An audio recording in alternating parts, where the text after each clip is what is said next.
Hi అండి, అందరికీ నమస్తే. Welcome back to our channel Dishita talks. ఈరోజు మన వీడియోలో కమ్మనైన టొమాటో రోజ్ పచ్చడి ఎలా చేయాలో చూపిస్తాను అండి. ఇలా ఒకసారి చేసి పెట్టండి. ఇంట్లో వాళ్ళందరూ ఏ కూర వాడకుండా ఈ పచ్చడితోనే అన్నం మొత్తం తినేస్తారు. అంత రుచిగా ఉంటుంది. పాతకాలం పద్ధతిలో ఒకసారి ట్రై చేయండి. ఫస్ట్ ప్యాన్లో ఒక 2 స్పూనుల వరకు ఆయిల్ వేసుకొని 1 స్పూన్ వరకు ధనియాలు, 1/2 టేబుల్ స్పూన్ వరకు జీలకర్ర, ఒక 1/2 టేబుల్ స్పూన్ వరకు మెంతులు వేసుకోండి. మెంతులు వేసుకోవడం వల్ల పచ్చడి కమ్మగా టేస్ట్ బాగుంటుందండి, చేదేమీ రాదు. ఇప్పుడు మెంతులు ఎర్రగా వేగిన తర్వాత దీంట్లో 1 టేబుల్ స్పూన్ వరకు నువ్వులు వేసుకుంటున్నాను. నువ్వులు వేసుకోవడం వల్ల టొమాటో పచ్చడి టేస్ట్ చాలా బాగుంటుంది. నువ్వులు ఇష్టం లేని వాళ్ళు దీంట్లో పల్లీలు కానీ, కొబ్బరి కానీ, కొత్తిమీర కానీ వేసుకొని చేసుకోవచ్చు. ఒకసారి ఇలా నువ్వులతో చేయండి, టేస్ట్ బాగుంటుంది, ఆరోగ్యానికి కూడాను మంచిది. ఇప్పుడు 4-5 పచ్చిమిర్చిని అయితే నేను ఇలా తుంపుకొని వేసుకున్నాను అండి. నేను తీసుకున్న టొమాటో క్వాంటిటీకి ఈ కారం సరిపోతుంది. మీరు కారానికి తగ్గట్టుగా పచ్చిమిర్చి వాడండి. ఇప్పుడు టొమాటోల్ని నీట్గా క్లీన్ చేసేసుకొని ఇలా 4 ఘాట్లు పెట్టేసుకున్నాను అండి. టొమాటోని ఇలా టొమాటో లాగానే పెట్టుకొని చేసుకుంటే టేస్ట్ అనేది వేరుగా ఉంటుంది. ఇలా పూర్తి టొమాటోని ఇలా ఆయిల్లో మగ్గించుకున్నామంటే కాయ రూపంలోనే టేస్ట్ వేరేలాగా ఉంటుందండి. చూడండి, టొమాటో అయితే మరీ మెత్తగా అయ్యేంత వరకు మగ్గించకండి. మరీ మెత్తగా మగ్గించామంటే గుజ్జు గుజ్జుగా అయిపోతుంది పచ్చడి అనేది. ఇలా సగం మగ్గేంత వరకు, అంటే మనకి తెలుస్తూనే ఉంటుంది మెత్తపడేంత వరకు టొమాటోని ఇలా వీడియోలో చూపించిన విధంగా చక్కగా మగ్గించేసుకుందామండి ఆయిల్లో. ఇప్పుడు మీరు చూసారంటే నువ్వులు అలానే పచ్చిమిర్చి టొమాటో కూడా మంచిగా మగ్గింది కదా.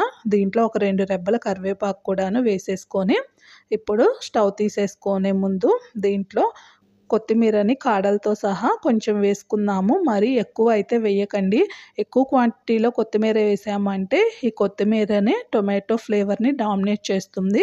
అలా కాకుండా టేస్ట్ కోసమని కొంచెము కొత్తిమీర వేసేసుకొని ఇప్పుడు చల్లార్చుకుందాము. చల్లారిన తర్వాత ఒక మిక్సీ జార్ తీసేసుకొని దాంట్లో ఈ టొమాటోని మొత్తాన్ని వేసేసుకొని కాస్త రాళ్ళ ఉప్పు వేసుకుందామండి. టేస్ట్కి తగ్గట్టుగా లాస్ట్లో అడ్జస్ట్ చేసేసుకోండి.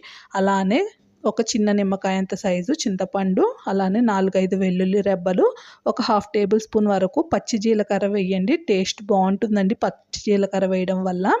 ఇప్పుడు దీన్ని ఒక పల్స్ ఇచ్చేసి కచ్చాపిచ్చాగా గ్రైండ్ చేసుకొని ఉల్లిపాయని ఇలా పెద్ద పెద్ద ముక్కలుగా కట్ చేసేసుకొని మరొకసారి పల్స్ ఇచ్చేసేసి మిక్సీని తీసేయండి. ఇలా కచ్చాపిచ్చాగా గ్రైండ్ చేసుకోవడం వల్ల టొమాటో పచ్చడి టేస్ట్ బాగుంటుందండి. మధ్య మధ్యలో వెల్లుల్లి అలానే ఈ ఉల్లిపాయ తగులుతూ నోటికి చాలా రుచిగా ఉంటుంది. మీరు కావాలంటే ఇలానే తినేసేయచ్చు వేడివేడి అన్నంలో నెయ్యి వేసుకొని.